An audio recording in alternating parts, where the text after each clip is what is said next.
আসিয়া শিশু মুসা আলাইহিস সালামকে নদী থেকে কুড়িয়ে পেয়ে সন্তান না থাকার বেদনা ভুলে উৎফুল্ল হলো বটে, কিন্তু এই শিশুকে কার দুধ পান করাবে তা নিয়ে পড়লেন বিপাকে। এ উদ্দেশ্যে তিনি আশেপাশের অনেক রমণীকে ডেকে আনলেন। প্রত্যেক মহিলাই শিশু মুসাকে দুধ পান করানোর দায়িত্ব পেতে চাইল, কেননা এই শিশুকে দুধ পান করানোর মাধ্যমে ফেরাউনের ন্যাক দৃষ্টি লাভে সক্ষম হবে, ফলে তাদের ভাগ্য পরিবর্তিত হবে। কিন্তু তারা বহু চেষ্টা করেও কেউ শিশুকে দুধ পান করাতে সক্ষম হলো না। তিনি কারো দুধ পান তো দূরের কথা, স্তনও মুখে দিলেন না।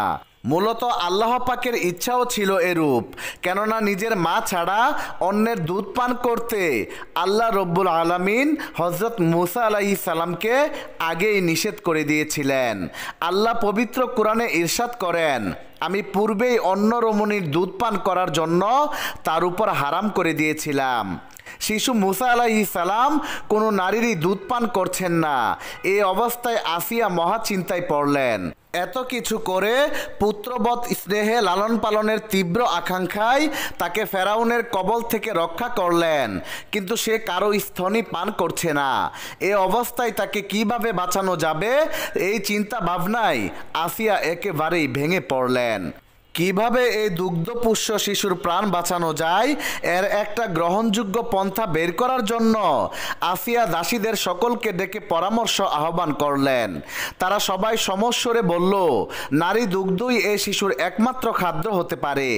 অন্য কোনো বিকল্প খাদ্য দিয়ে দুগ্ধপুষ্য এই শিশুকে বাঁচিয়ে রাখা যাবে না।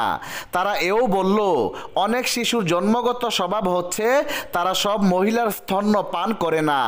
এই শিশুর অবস্থাও তেমনই দেখা যাচ্ছে। সে কোনো মহিলার স্তন পান করে তা আরও খোঁজ করে দেখা দরকার। সুতরাং পরীক্ষার্থে কোনো নারীর স্তন্য পান করে তা দেখার দায়িত্ব আমাদের উপর ছেড়ে দিলে আমরা চেষ্টা করে দেখতে পারি। আসিয়াও তাদের পক্ষ থেকে এমন একটি প্রস্তাবই আশা করেছিলেন। তিনি দাসীদের এই প্রস্তাবে সম্মতি জানিয়ে বললেন, বাজারে বা অন্য যেখানে অনেক নারীর সমাগম হয় সেখানে নিয়ে এমন কোনো নারীর সন্ধান পেলে তাকে আমার নিকট নিয়ে আসবে। যে কোনো মূল্যে এই শিশুকে স্তন্য পান করানোর দায়িত্বে তাকে নিযুক্ত করা হবে। এদিকে মুসা আলাইহিস সালামের মাতা তার মেয়েকে বললেন, তুমি গিয়ে খুবই সতর্কতার সাথে এই খবর নিয়ে আসো, ফেরাউনের স্ত্রী আমার শিশু পুত্রকে নদী থেকে উঠিয়ে নেওয়ার পর কি বাঁচিয়ে রেখেছে না হত্যা করেছে। কিন্তু সাবধান, তুমি তার বোন এই কথা যেন কোনো অবস্থাতেই কেউ টের না পায়, তাহলে সমূহ বিপদের সম্ভাবনা রয়েছে। মায়ের নির্দেশ পেয়ে মুসা আলাইহিস সালামের বোন ফেরাউনের প্রাসাদের নিকট পৌঁছে দেখল দাসীরা এই শিশুকে স্তন্য দুগ্ধ পান করাতে পারে এমন একজন নারীর সন্ধান করছে। মুসা আলাইহিস সালামের বোন দাসীদের উদ্দেশ্যে বলেন, তোমাদেরকে খুবই চিন্তিত মনে হচ্ছে, এর কারণ কি? তারা তখন বলল, সম্রাজ্ঞী আসিয়া এই শিশুটিকে প্রতিপালন করতে চাচ্ছেন। নদীপথে ভেসে আসা একটি সিন্ধুকে তিনি এই শিশুটিকে পেয়েছেন। সম্রাজ্ঞী শিশুটিকে পুত্ররূপে বরণ করেছেন, কিন্তু শিশুটিকে স্তন দুগ্ধ পান করাতে পারে এমন কোনো মহিলার সন্ধান পাচ্ছে না।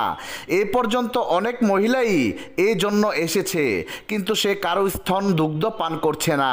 তাই আমরা এমন একজন মহিলার খোঁজ করছি যে এই শিশুকে স্তন্য দান করবে আর শিশুটিও তা পান করবে। মুসা আলাইহিস সালামের বোন দেখলেন বাইকে মায়ের কোলে ফিরিয়ে দেওয়ার এটা এক মহা সুবর্ণ সুযোগ। মুসা আলাইহিস সালামের বোন তাদেরকে বলল, আমি তোমাদেরকে এমন এক দাত্রীর সন্ধান দিতে পারি। আমি আশা করি এ শিশু তার স্তন্য পান করবে। দাত্রী হিসাবে সে খুবই যোগ্য। ওই মহিলাকে এই শিশুর দাত্রী নিয়োগ করলে আশা করি সে অতিশয় আদর যত্ন সহকারে স্তন্য দান করে একে লালন পালন করবে। হজরত মুসা আলাইহিস সালামের বোনের কথা শুনে দাসীদের তাকে সন্দেহ হলো। তারা নিজেরা বলাবলি করলো, মেয়েটি এত দৃঢ়তার সাথে একজন দাত্রীর সন্ধান দেবে বলছে এবং এও বলছে যে সে শিশুটির মঙ্গলকামী হবে, তাহলে এই শিশুর জন্মদাত্রী সে মহিলাই হবেন অথবা অন্য কোনো নিকটতম আত্মীয় হতে পারে, নতুবা সে এই বিষয়ে এত আস্থার সাথে পরামর্শ দিতে পারে কি করে? দাসীদের মনে বিভিন্ন সন্দেহ জন্ম নেওয়ায় তারা মুসা তার বোনকে নানা প্রকার প্রশ্ন করতে শুরু করলো। শিশুর জন্য দাত্রী নির্বাচন রেখে এখন সন্ধান দানকারীর সাথে শিশুর কি সম্পর্ক তা উদ্ঘাটনেই যেন তারা ব্যস্ত হয়ে পড়ে। মুসা আলাইহিস সালামের বোন তাদের প্রশ্নের ধারা এবং কথাবার্তার ধরন বুঝে ফেললেন। দাসীরা তাকে সন্দেহ করছে, সুতরাং তারা যদি কোনোভাবে তার পরিচয় উদ্ঘাটন করতে পারে তবে অত্যন্ত দুঃখজনক পরিস্থিতির সৃষ্টি হবে।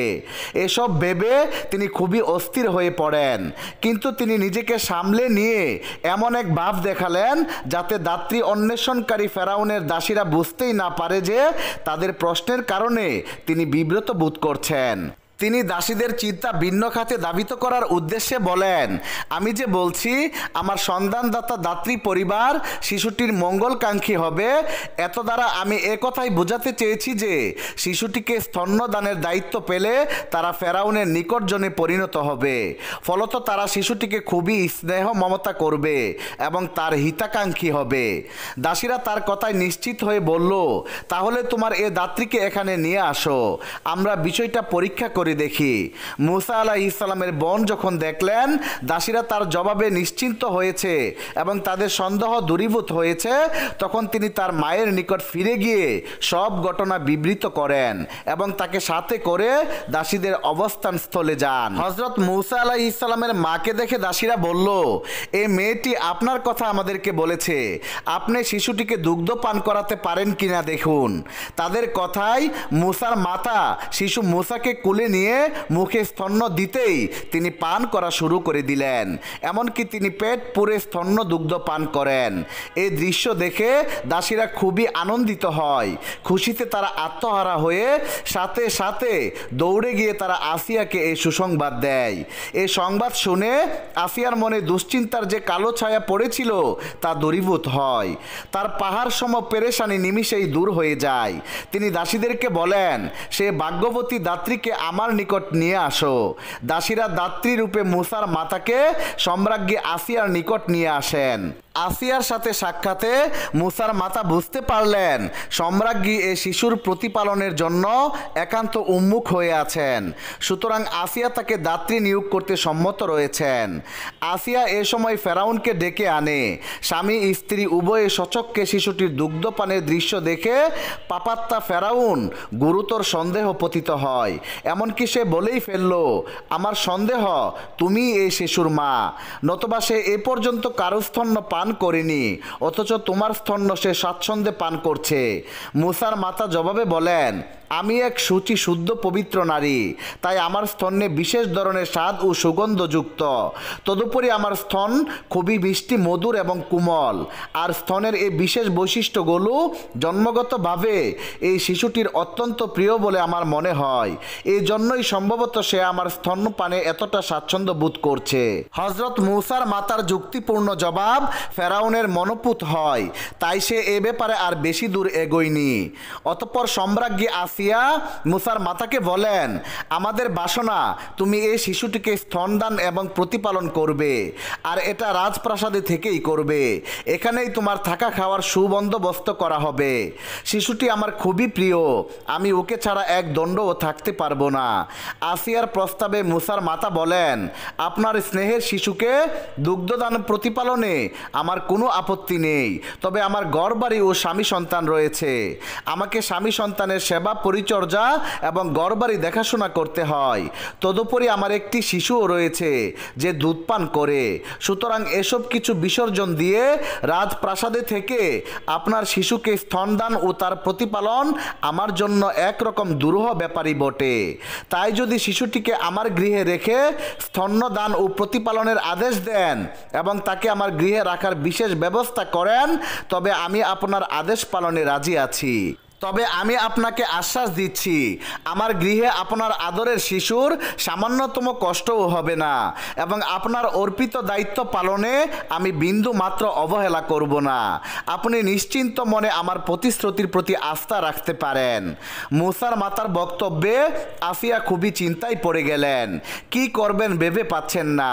শিশুটির প্রতি তার সীমাহীন স্নেহ মমতার কারণেই লালন পালনের জন্য হলেও তাকে দৃষ্টির আড়ালে রাখতে পারেন না।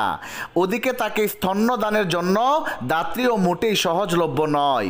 আসিয়া ভাবতে লাগলেন, যদিও বা একজনকে পেলাম তাও সে রাজমহলে থাকতে রাজি নয়, আর এ দাত্রীকেও যদি হাতছাড়া করি তাহলে তার প্রাণপ্রিয় শিশুকে বাঁচানো যে দুঃসাধ্য হবে। এসব ভাবনা ভেবে অবশেষে আসিয়া দাত্রী বেশে মুসার মাতার শর্তই মেনে নিয়ে শিশুকে তার হাতে তুলে দেন। মুসার মাতা মনের আনন্দে স্বীয় পুত্রকে সাথে নিয়ে ঘরে ফিরলেন। এখন তার আল্লাহ প্রদত্ত ওয়াদার কথা স্মরণ হলো। মুসা আলাইহিস সালামের জন্মের পর আল্লাহ তাআলা গায়বী নির্দেশে মুসার মাকে ওয়াদা দিয়েছিলেন যে কিছুদিনের জন্য তার হৃদয়ের ধনকে তার থেকে বিচ্ছিন্ন রাখা হলেও পুনরায় তার স্নেহের কুলেই ফিরিয়ে দেওয়া হবে। এ সম্পর্কে মহান আল্লাহ পাক পবিত্র কোরআনে কারিমে ইরশাদ করেন, আমি এভাবে মুসাকে তার মায়ের নিকট ফিরিয়ে দিলাম যাতে তার চক্ষু শীতল হয় এবং চিন্তান্বিত না থাকে, আর যাতে একথা জেনে নেই যে আল্লাহর প্রতিশ্রুতি সত্য, কিন্তু তাদের অধিকাংশই বুঝে না। এভাবে আল্লাহ পাক হযরত মুসা আলাইহিস সালামকে তার মায়ের কোলে ফিরিয়ে দিলেন, আর মা সানন্দ চিত্তে তাকে নিয়ে ঘরে প্রত্যাবর্তন করলেন। তাকে স্তন্যদান ও লালন পালনের জন্য ফেরাউনের স্ত্রী বিবি আসিয়া 1 দিনার ভাতা বরাদ্দ করে দিলেন। আল্লাহর কুদরত বোঝার সাধ্য কারণেই যে ফেরাউন তার স্নেহের নিধিকে দুনিয়া থেকে চির বিদায় করতে চেয়েছে, লাখ লাখ বনি ইসরায়েলের বংশের আদম সন্তানদেরকে হত্যা করেছে, আজ আল্লাহ স্বীয় কুদরতে তাকে দিয়েই তার ভবিষ্যৎ রাজত্ব রাজ ক্ষমতা ধ্বংসকারী বনি ইসরায়েল শিশু মুসাকে প্রতিপালন করাচ্ছেন। চরম শত্রু হওয়া সত্ত্বেও আল্লাহ মুসাকেই ফেরাউনের উত্তরাধিকারীর মর্যাদায় সমাসীন করেছেন। মুসার মাথা যতই এসব ভাবছেন ততই মহান আল্লাহর প্রতি কৃতজ্ঞতায় মস্তক অবনত হয়ে আসছে। আসিয়া প্রতিদিনই তার প্রাণপ্রিয় স্নেহের শিশুর খোঁজ খবর নিচ্ছেন। দাত্রী বেশে মুসার মায়ের কোলে আসিয়ার প্রাণপ্রিয় শিশুটি অত্যাধিক আদর যত্নে লালিত পালিত হচ্ছে। প্রতিদিনই তিনি এই সুখবর পাচ্ছেন। এতে আসিয়া ও মুসার মায়ের প্রতি অত্যন্ত সুপ্রসন্ন ছিলেন, কিন্তু শিশুটি তার দৃষ্টির আড়ালে অবস্থান তাকে মানসিকভাবে দারুণ পীড়া দিচ্ছিল।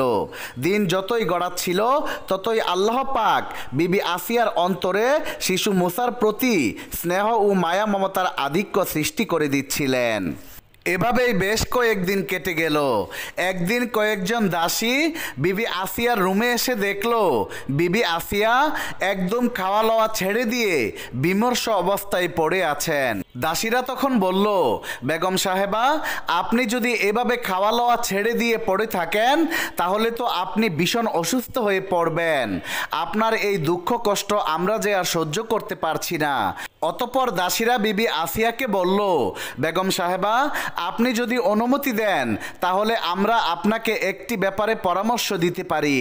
আসিয়া তখন বলল, কি পরামর্শ?